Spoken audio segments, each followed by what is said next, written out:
stressing, seeing me stressing about, oh, when I pass that, because it's a graduation requirement. And, I thought that, you might not think this is big, but, well, for me, it is because, in Florida, or in Hillsborough County, Florida, that you have to pass the FCAT to graduate.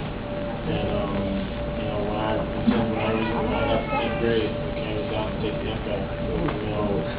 Before I take an exam, before I take a test, I always pray, because, I ask God for intelligence, ask Him for guidance, so I can pass this.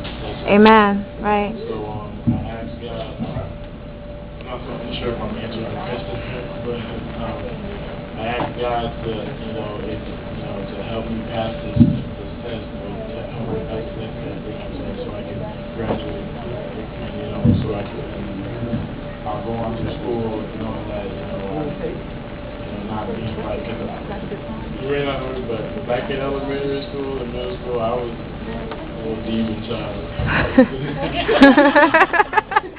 was. My parents, went through so much with me.